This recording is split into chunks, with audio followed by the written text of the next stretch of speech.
an jedem Tag nur zu denken an Deutschland, an Volk und an Reich, an unsere deutsche Nation und der deutsche Volk Sieg!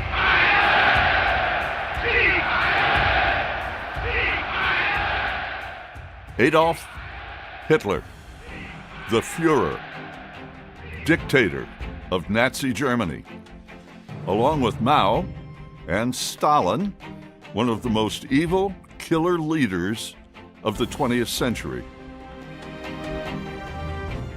The Treaty of Versailles ended World War I. The treaty stripped defeated Germany of territory, of weapons, and what was left of its economy. Hitler was provoked to write his book, Mein Kampf, in English, My Struggle, where he laid out his plan for a new world order. His Nazi Party would restore Germany and take over Europe.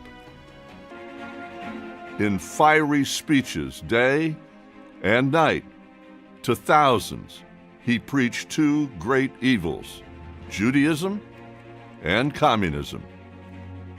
Over 6 years, Hitler built an overwhelmingly powerful and tactically brilliant military force, ground, sea, and air. He took over Austria and Czechoslovakia, then in 1939 invaded Poland. Within 3 months, he crushed 6 countries, controlled most of Western Europe, and was knocking on France's door. In the spring of 1940, the Germans surrounded nearly 340,000, mostly British and French, troops. Their only escape was from the shore of the port of Dunkirk in northwestern France. The water was extremely shallow, so British destroyers could not approach the beaches without running aground.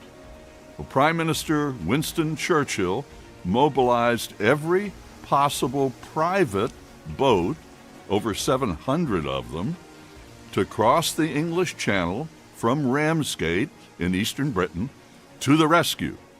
Pleasure boats, yachts, fishing boats, any boat with a shallow draft to navigate the shallow water and ferry troops out to the waiting ships, or sail them back to England. Over 10 days that spring, they became known as the Little Ships of Dunkirk and saved more than 338,000 British and French troops to fight another day. And that day came very soon when the Germans began what became known as the Blitz, nearly 10 months of bombing Britain day and night, the Battle of Britain. Churchill, in one of his powerful radio talks, rallied his country. These cruel, wanton, indiscriminate bombing,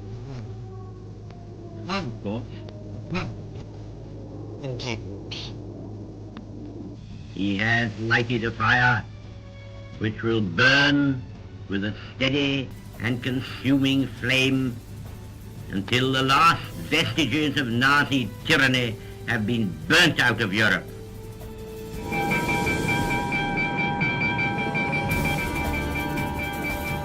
Heroes of the Blitz were 2 airplanes, the Spitfire and the Hawker Hurricane, and, of course, their pilots. They destroyed more than 2,600 German aircraft. Britain survived the Blitz and the Battle of Britain, but knew that new and more versatile aircraft were desperately needed to outlast and outgun Nazi Germany. The de Havilland Mosquito filled the bill.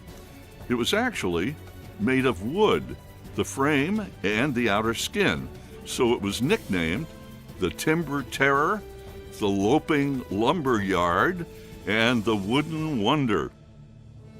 6,700 were built during World War II. With a crew of 2, it was a day-night fighter bomber and photo reconnaissance aircraft, and very effective as a low-altitude intruder.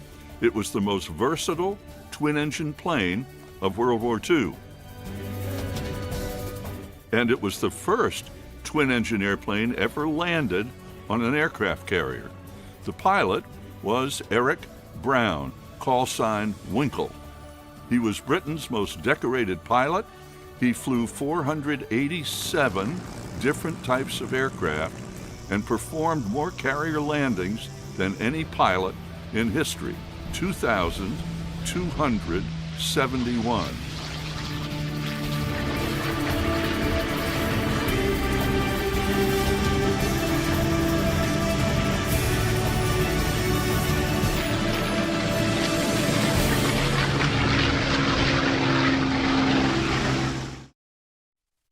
So, ladies and gentlemen, please welcome Warren Denholm and Stu Dawson and Sam Bass, my partner in crime out here. Either one. Sam, you at the other end? Yeah, the bookend was Sam there. That's good.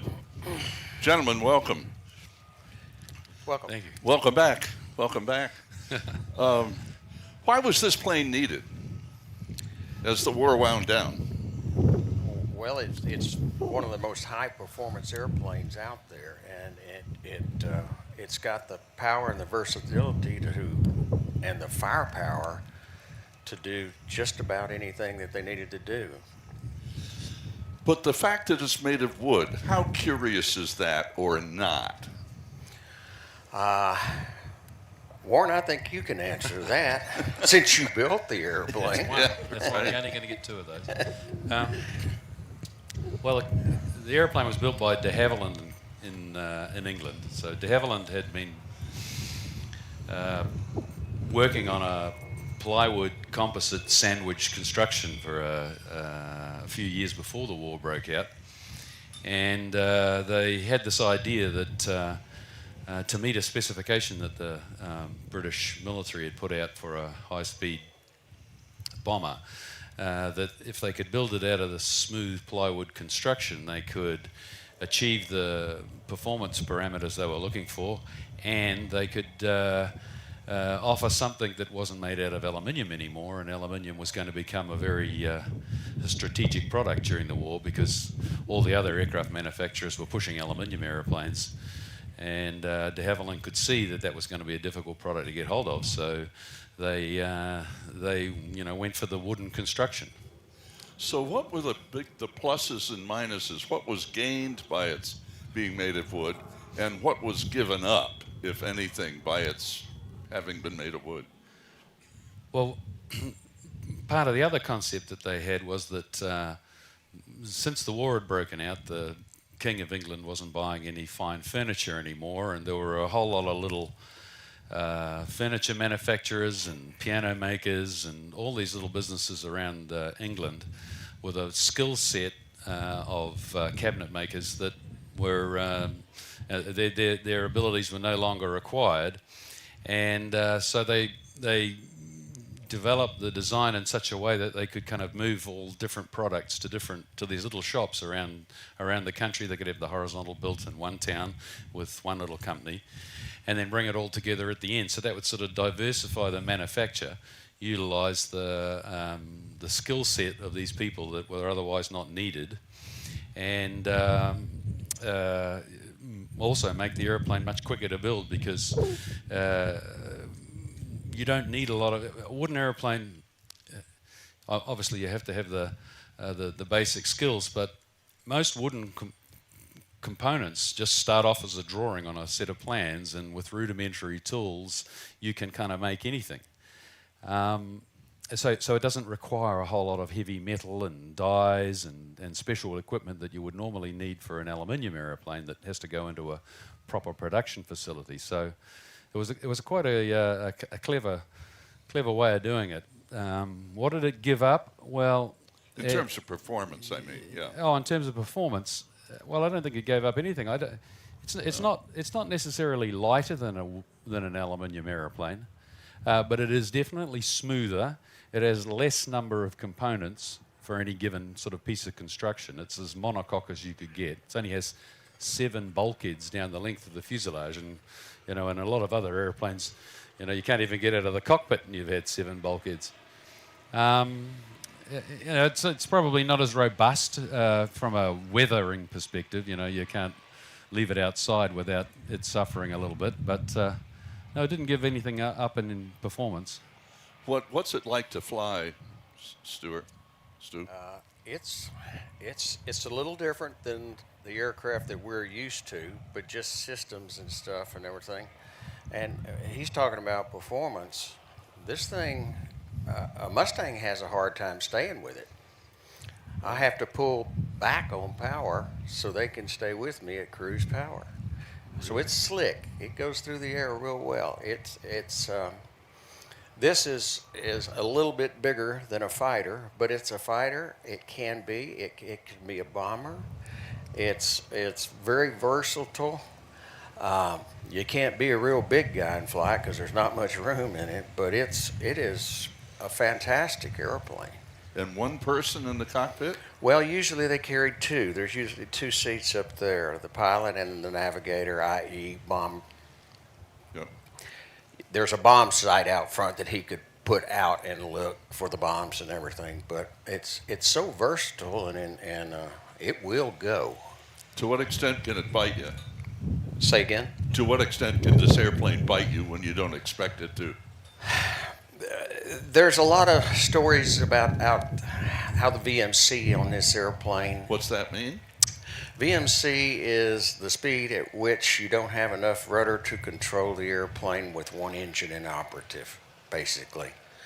And it's out there. There's a number out there. Everybody says 160, but unless you're fully loaded, with bombs and all the ammo and everything, real high gross weight, this thing doesn't have a problem at all. It'll fly at 140. You just pull the power back a little bit so you don't have so much torque. It's not as dangerous as people say it was. It's really, but the way we were flying them in World War II, any of these airplanes were overgross and it was a different animal. Yeah. It's a great airplane.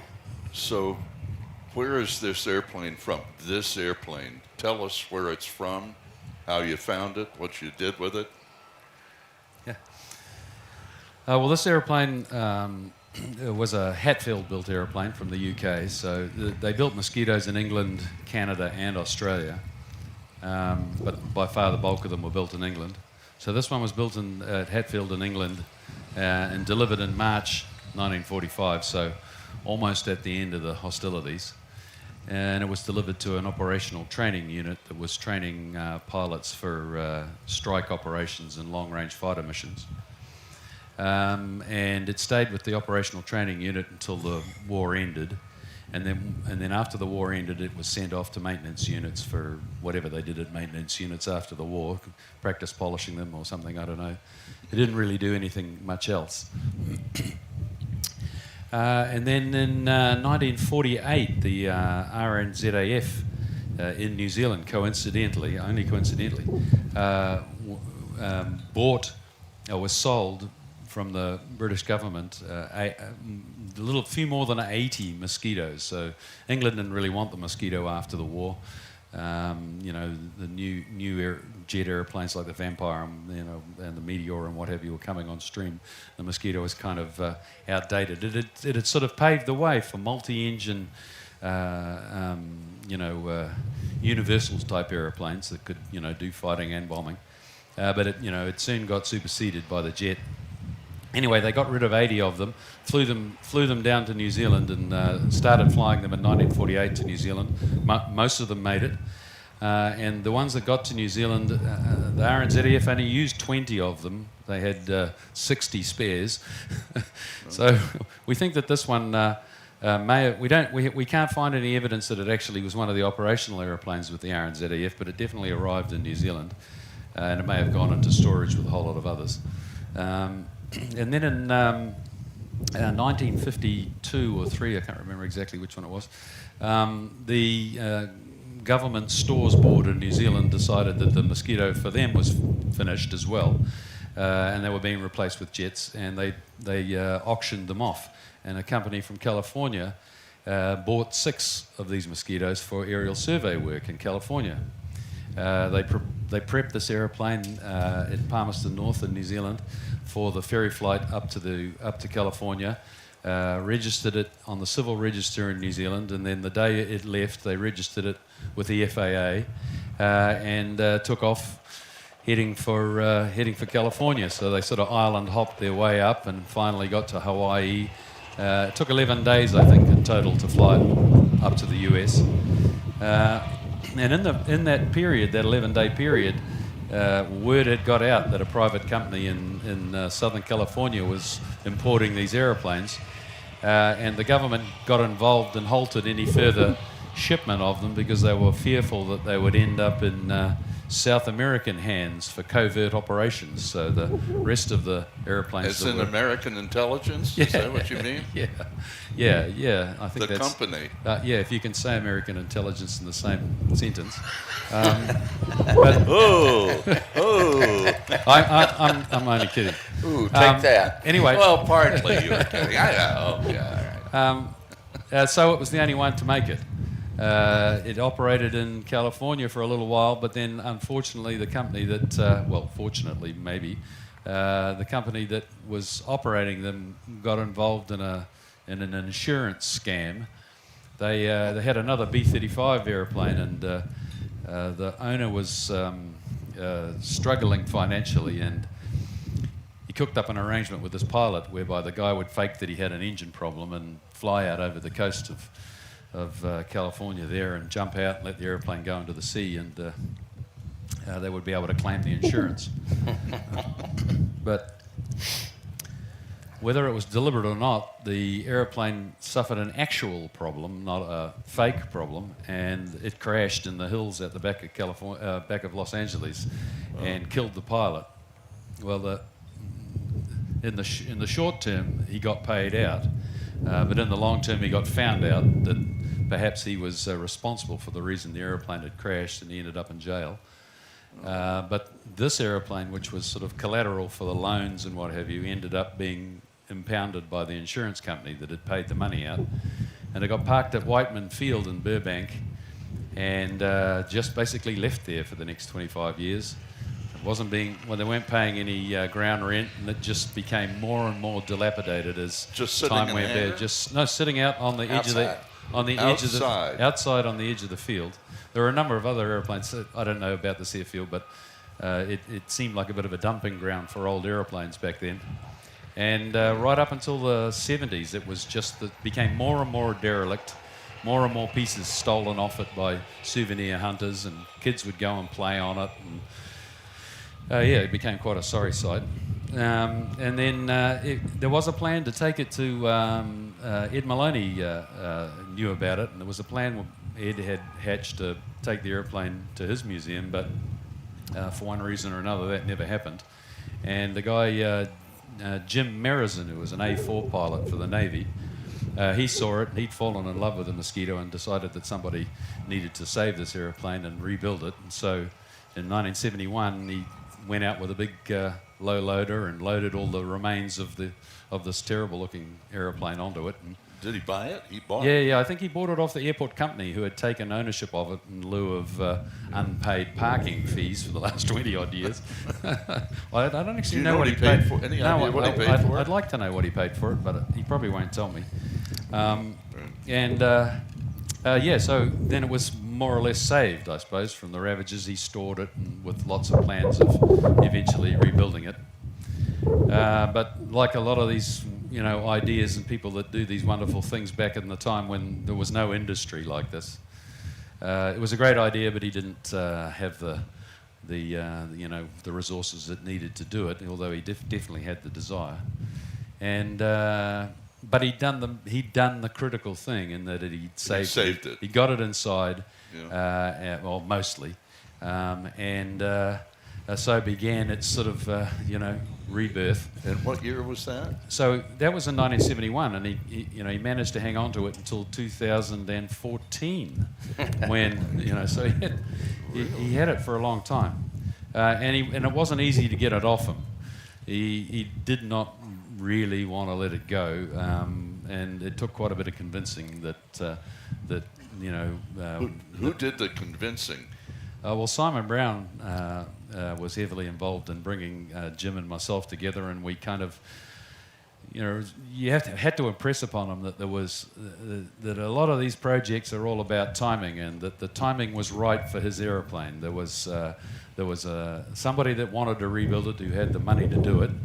There was a company like ours that had the ability to do it, and there was his project that could be the start of it all. So these things only come together not that often. There's a lot of people with projects and a lot of places that can do them, and a few people with the money, but timing. You got to get them all on the same page or in the same bar at the same time. Right.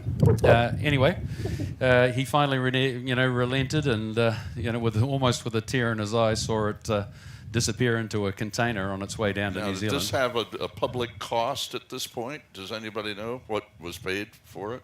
Does anybody know? Yeah. Oh, yeah. The guy that paid for it knows, Yeah. but he's not here. But do you know what it was, the cost? Yeah, but he asked me not to tell you. Oh, well, okay, we covered that. So what happened to it? Where was it shipped? One of the most amazing things about this aeroplane that doesn't happen very often with World War II relics is that its original engines were still with it. Yeah.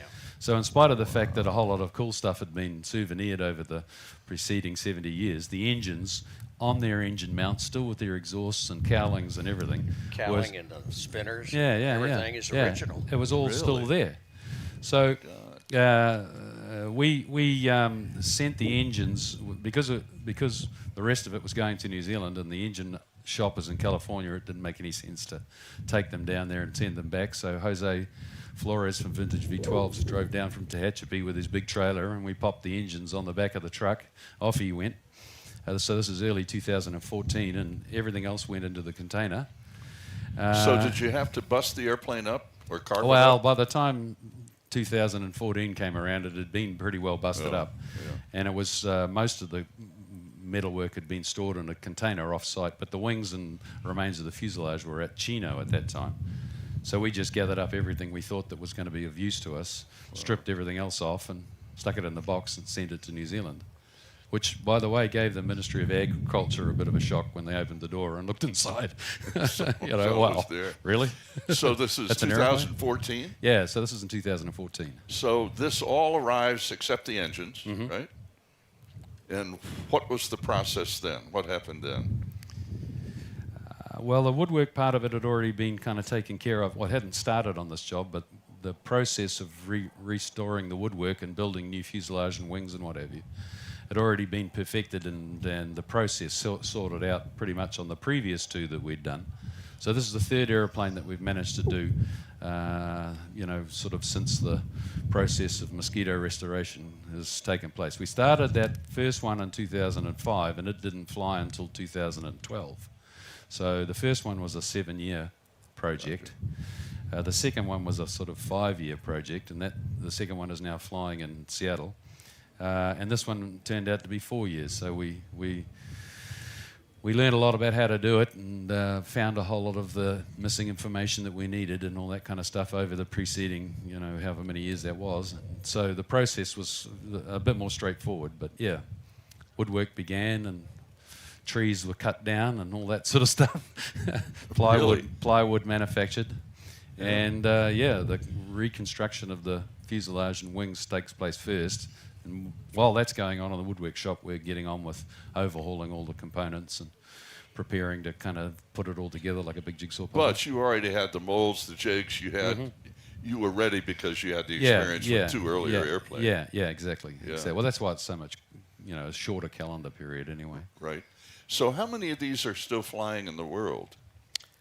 I don't know. There's 3 basically here in the U.S. that are flying. There's one in Canada that can fly and has flown, but it hadn't been flown in a while. Yeah. That's what we've got here. Yeah, hasn't flown since Europe, 2015. I don't know. Yeah, no, there's nothing else anywhere else. So there's the think 3 there's here another in one. One North in America Canada? and one in Canada, yeah. So as far as we know, there are just 4 in the world. Four. 3 actively flying. Now there's Right. one Yeah, here Right. at the museum. Yeah, the one here at the EAA but, museum. Yeah, but it can't. I wouldn't fly it. Yeah. So, Sam, what are you hearing now? As you're the aviator here. Well, I don't know it. I don't think I'm on. Yeah. Hello? Hello. Hello. Hey, Ron. No, I'm talking to Ron and sound. Ron, can you hear me? Sam. Hello? Sam's mic isn't working. Well, what, I'll repeat. Yeah. Okay. Initially, did the government contact Havilland to develop this airplane, or did Havilland have to develop it on their own and then convince the British government that they wanted it? Yeah. The question from Sam is that originally, with this airplane, this design airplane, did de Havilland do it on their own and then sell it to the British government, or did the British government come to de Havilland and say, develop the airplane to these new specs? Within these specifications. Yeah, you're good, In other yeah. words, how difficult was it? Yeah. Yeah, well, I think what the process was at that time is that the Air Ministry, as they were known as in the UK, would put out a specification for an aeroplane. It might be a fighter, a bomber, or a liaison, whatever it might be. And the specification would say that we're looking for a bomber that'll, can cruise at 285 mile an hour and fly 1,200 miles and carry X number of pounds of bombs, etc. So a specification was issued for a light bomber. And de Havilland we're looking to get into the market, obviously, because there's a lot of airplanes being manufactured, and it's a good time for companies making airplanes if you can get an order. So the problem they had was that everybody had been telling the Air Ministry and everybody else that would listen that the metal airplanes were the way of the future, and the Spitfire and the Lancaster, all these other airplanes which were made out of metal were the way things were going to go. But their design was sort of a bit like turning back the clock as far as these military people were concerned, and they didn't want to know anything about it to start with. They rejected the offer from de Havilland right at that very first early stage, and in a lot of cases that would mean the end of it. If you don't get funding for a prototype, it doesn't happen. But de Havilland were building Tiger Moths and a whole lot of other, making money in other areas. Mustang? So, Is that a Mustang? yeah, Mustang. Sound of freedom. So de Havilland. Yeah, so de Havilland decided that they had so much confidence in the design and the fact that they could meet the specification or exceed the specification that they would take a punt on building the prototype themselves without an order and without any funding from the government. So in an 11-month period, and this is quite incredible, in an 11-month period from being rejected, they had the prototype ready to demonstrate to the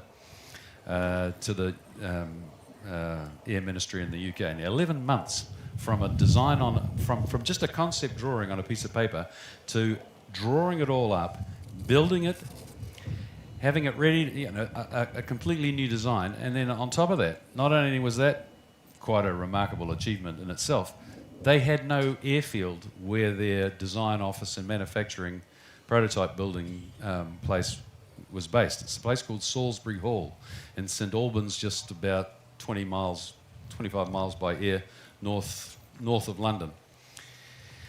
And Hatfield, where the de Havilland factory was 5 miles away, but Salisbury Hall, where they built the prototype, had no airfield at all. So in this 11-month period, they draw up the airplane, build the prototype, pull it apart, put it on a truck, take it to Hatfield, put it back together again, and test fly it. My gosh. So, yeah, I mean, it must have been an amazing time for them. Oh, plus, while the bombs are raining down, of course, because now this is in 1940, and, shit's getting real. Anyway, they did a really, really fantastic job. The aeroplane exceeded all their expectations. It was faster than they expected it to be. Turned out to be lighter than they had planned. And when they demonstrated it to the British even though they still had some problems, and there was a guy, Freeman, who kind of campaigned on their behalf with the Air Ministry to take this aeroplane on. They finally got it approved, and orders came in for a bunch of first production aeroplanes, and away they went. How much of the ability to go from paper to a flyable airplane was because it was basically made of wood? Did that cut down on the yeah, I guess it would have. building time? You know, for the same sort of things I was suggested before, that you don't need a massive amount of tooling. No. I mean, with the way the fuselage is built, you do have to have a mould, but one mould can make multiple aeroplanes because you know, it's not on the mould for very long. But for those that don't sort of realise the way the Mosquito is built, it's a lot like your normal model aeroplane might be. Fuselage is joined vertically down the top and bottom, so it comes together in two halves, just like a model aeroplane would. And so the mould is a male plug with slots in it, a little bit like a toast rack, to hold the 7 bulkheads. And then the plywood's laid over the outside of this male mould and held down with metal bands. So you do need to have a mould, and the two halves are eventually pulled off the mould and joined together. So they made a number of moulds, and some of them were made out of concrete. And away the production went. But because, you know, so many of the components were just built off a set of full-size plans and chopped up out of pieces of wood, it didn't take a lot of preparation to be ready to go into production. In the mold situation, did the wood have to be made damp or wet in order to mold it, or not? Well, the fuselage is only made out of 1/16th of an inch thick plywood. So it's slightly over 1/2 an inch thick in total, the sandwich, but it's got 1/16th plywood on the inside, more or less 1/2 an inch of balsa wood or spruce laminated members, and then another layer of 1/16th inch balsa wood on the outside. And, you know, it's made in multiple pieces that are spliced together. Right. Scarfed together, rather. So it does sort of wrap around it pretty well. Right. And the nose, which has got the greatest amount of sort of shape in it, it's strip planked, if you like. So a bit like you might have seen, vintage boats have got beautiful mahogany strip planking in order to get the curve. Well, they did the same with the plywood on the nose. But yeah, sometimes you have to steam it. The leading edge of the wing, which is a tight radius, that's formed by steaming. Right. But yeah, generally dry. Well, you know, you said that they were concerned about going back to wood, I guess because of the deterioration. Did they have any problems with the glue on that when they first started building it and they had to leave them outside? They couldn't be in a hangar? Yeah, well, the original Mosquito was built from casein glue, which was a furniture manufacturing glue, which is a milk made from a milk byproduct. And while it's a good glue, you know, it's strong enough. It wasn't particularly waterproof, and so there was, you know, increasing issues associated with water getting into the glue joints and some glue failures. But then this idea of synthetic resin was developed at the same time, and the Mosquito was the first sort of mainstream use of synthetic glue, which at those days was a urea formaldehyde glue, which was superior to the casein, but still has got some water absorption issues that have prevented most airplanes from that era that were glued together with urea from still flying today. So yeah, when the airplane got into operation in the islands, like they operated them in Burma, and you know what it's like if you've ever been to the tropics. You know, every afternoon at 2 o'clock there's an enormous downpour. Well, the escape hatch on the Mosquito is a big square panel above your head that you can get out if you can't open the door. And because of the nature of it, it leaks water in a very heavy volume of rain, and the rear edge of it just happens to be right over the main spar of the wing, which is a bit unfortunate. So the water drips through and, you know, soaks into the main spar, and they did have some failures in Burma with that, but they figured out ways to mitigate that problem. But Because nowadays we don't use that type of glue, and the modern glue is sort of 100% waterproof. So we don't see any long-term issues with the glue any longer. Right. Engines. I'm wondering about. I'm sitting looking up at these two engines that you said were the original engines. Yeah. What are they? Well, they're Rolls-Royce 25s, so that's basically a single-stage Merlin. Basically the same motor as you see in an early Spitfire or a Hurricane or in a Lancaster bomber. So they made two versions of the Mosquito, or two engined versions, one with this motor, which is a sort of low-level engine, not highly supercharged, so it doesn't have an intercooler and only has a single-stage supercharger. And then they built the higher altitude ones for the long-range photo reconnaissance and bombers, and they have a two-stage engine with an intercooler, just like you would find in a Mustang. Right. When they built the aeroplane in Canada, they had a Packard in them, but the British-built ones all had Rolls-Royce engines. So Rolls-Royce Merlin 25, 1,610 horsepower. Was there any difference between the three manufacturers? Yeah, the airplanes that were built in Canada, they made some changes, I guess, from a supply perspective. They used Packard engines to start with, and they also used American designed instruments and electrical plugs and switches and things like that. So if you get in a Canadian built one, it's got GE instruments and normal switches you might find in any other American airplane, and Canon plugs instead of breeze connectors. So yeah, differences in the electrical and instrumentation, but pretty much everything else was How about quality identical. control? Was it about the same? Well, I don't really know. We haven't noticed any difference between them. But then we have only seen a few handful of them. Well, you mentioned inside that really it was like as far as a composite airplane, it was similar to the construction of a 777. Is that correct? Well, the point I make quite often is that the way that the Mosquito was designed back in 1940, utilizing a sandwich skin construction where you've got a stressed member on the outside and inside, in this case plywood, and then a soft, lightweight medium in between to hold those two skins apart, which is exactly what modern composites are. This aeroplane was really the first production of use of that type of construction.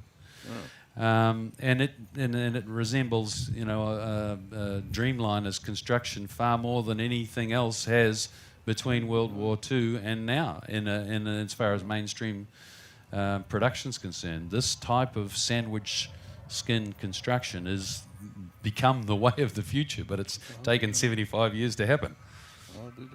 Yeah, I mean, there's lots of examples of it out in the field with the home-built aeroplanes, of course, because they had the ability to make use of that.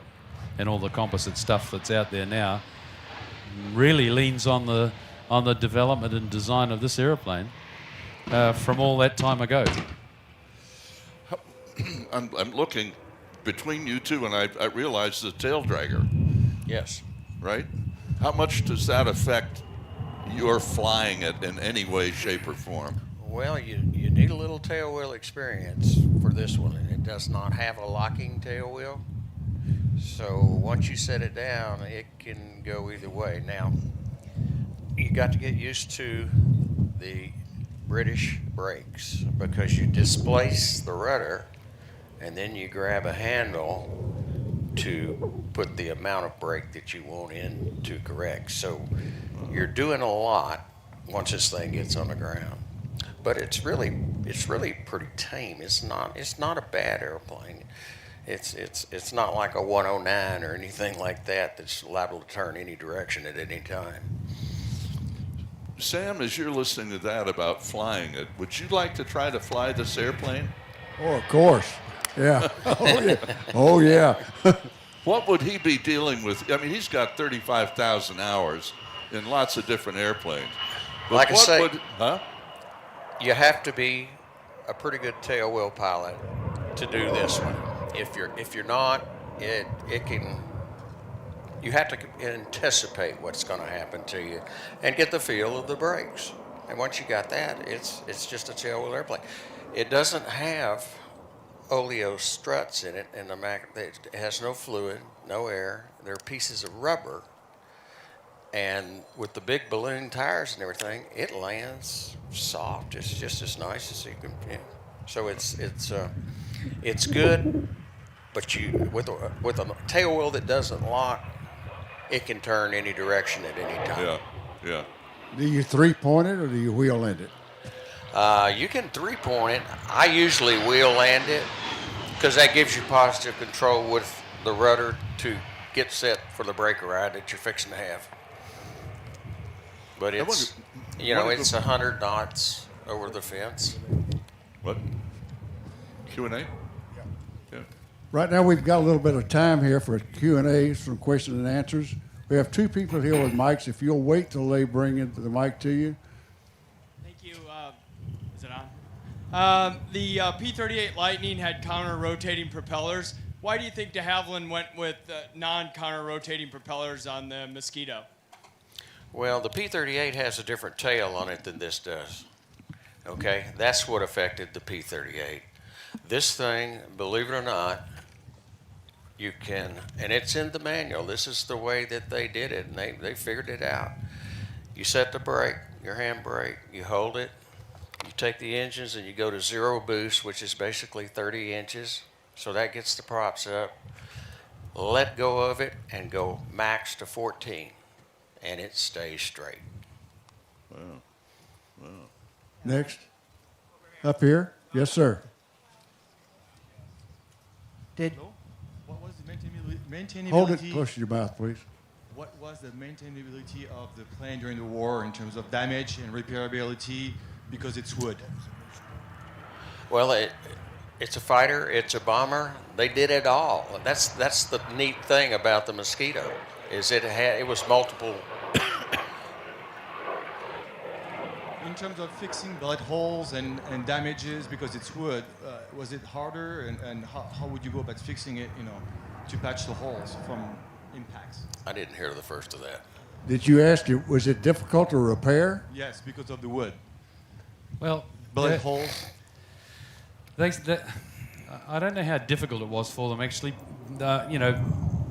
I guess you're not going to have molded pieces of plywood ready to go on if you're at a field base, but trees pretty much go anywhere, so perhaps you could just go out and find yourself a bit of timber from any old where and slap it on. But so I'm not really too sure how easy or difficult it was, but it was known by the people that operated to be the kind of airplane that would always get you back home. Even though you might have suffered some terrible damage, and there's some wonderful pictures of airplanes making it back to base with huge chunks of wing blown off and enormous great holes in the rear fuselage. I think part of the reason why it was able to take a lot of battle damage is because it's truly a monocoque fuselage, and you could blow a big chunk of it out, and you wouldn't take out a main member. There were. In some cases, bullets would go through some part of your fuselage and the tail would come off. But on the Mosquito, I think because it's such a monocoque design that you could blow a big chunk of it out and it would still hold together. So it wasn't known by its crew as being a very robust airplane and one that was capable of getting you back home, pretty well. And it flies really well on one engine. Your critical time, of course, just like any multi-engine takeoff, is right after takeoff. But if it's up and going and you feather it, clean it up, and everything, so they could limp home on one. Yeah. Yes, sir. Could you comment on how stealthy it was, or what the radar signature looked like, say, compared to its contemporaries like a P-38? I don't know. Weren't you there? Huh? Oh, sorry. Yeah. Well, I don't really know. I guess the propeller and engine is going to be your big problem. Doesn't matter what you make the airplane out of, the propeller and the engine is still going to be a pretty big part of it. And curiously enough, that even though it's a wooden airplane, it's also full of literally miles of copper bonding strip. So there was obviously an issue with static electricity buildup, and the company went to a lot of trouble to bond every piece of metalwork to every other piece of metalwork. So if you get an opportunity to look up inside the bomb bay or any part of it that's wooden, And that's one of the neatest things on this airplane. Y'all need to look at it. Is the bonding and everything. It's absolutely perfect. yeah. There's copper strip, varies from 1/4 inch to 1/2 inch thick, depending on how many sort of components are connected to it, and it's all nailed on with a little brass brad. And so the whole airplane is literally covered in this, spaghetti of copper bonding strip, and that probably doesn't help with this radar signature. So, yeah, it's probably not as good as you think it's going to be. You sort of think because it's a wooden airplane, it might have been hard to pick up on radar, but the reality of it is it's full of wire as well, and that all just escapes through the timber just as easy as anything else. So I guess it probably wasn't as good as you might think it was. One more over here. Hello. Yes, sir. We know that it could outrun most fighters, and a New Zealand pilot operating out of Burma once wrote about being chased by Japanese fighters, and they just opened the taps a little bit and just went a little bit faster than the Japanese fighter. And he said eventually after about 1/4 of an hour you'd see a puff of smoke when the engine blew up and they were gone. But could you tell us, in its fully bombed up weight, how much it could carry in its full weight? How much what? How much bombs could it carry? I don't know how many bombs it carried. It carried a whole lot of armament with the guns and everything, but I've never seen them count on the bombs that could be fit up in there. This example came out at 14,666 pounds empty, and in the war they got them up to 22,500 odd pounds. So of course a lot of that's taken up with fuel and what have you, because it carried a lot of fuel. But the biggest bomb load it carried was a thing called a 4,000 pound. Yeah, it carried a 4,000 pound cookie bomb. They couldn't fit it in the. Probably the biggest shortcoming of the airplane was the size of the bomb bay. It, with all the power it had and the ultimate performance it had, you couldn't really fit much in there because it's quite small. So if you get an opportunity to have a look at Kermit Weeks's airplane down at the EAA Museum, you'll see that it's got a sort of swollen belly on it, and they moved the bomb bay doors down close to the ground and fattened it out so they could fit this 4,000 pound bomb they called a cookie, which kind of looks like 3 55-gallon drums joined together, this big, long, ugly barrel, and that weighed 4,000 pounds. So, that's quite a bomb load for an airplane like this with a tiny little 50-foot wingspan. And, they say that it carries the same bomb load as a B-17, but those sort of numbers are kind of not necessarily telling the real story. It could carry it, but it wouldn't go as far. Yes, sir. One last question. Yes, you hear stories about planes or remains of planes being found in strange places. I was just wondering, are there any rumors out there or stories that there's still some of these hidden places or could be out there in the jungles or somewhere? I'm not looking to buy one. I just curious if there's any more remaining to be restored. Well, there wouldn't be much left as far as the wood. You would have metal parts maybe, and they'd be, depending on where it was. But finding something like that, it gets harder and harder every year.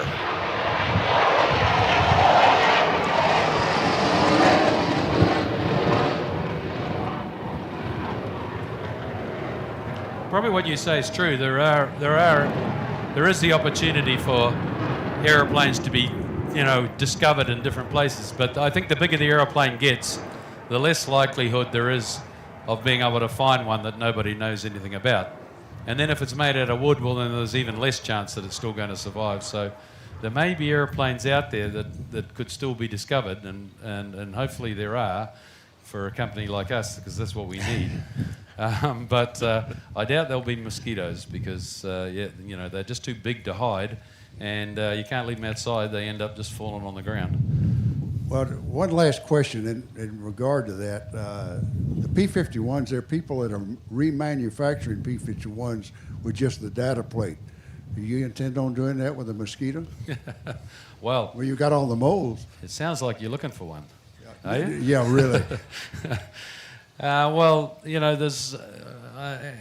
even with this airplane here and the amount of stuff that we had to start with, which was a considerable amount, it still takes in excess of 80,000 hours of work to restore it from an original project. And in anyone's terms, 80,000 hours is a lot of money.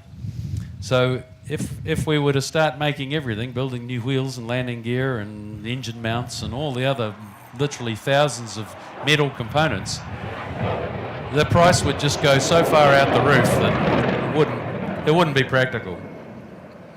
Yeah, it wouldn't be practical. It would be, it's hugely expensive now, relatively speaking, and it's the idea of doing it from scratch. Don't think it's going to happen. Thanks, both of you. We really appreciate your information and bringing your beautiful airplane here. Yeah, thank Warren Denholm, Stuart Dawson, Warren Denholm. Thank you, gentlemen.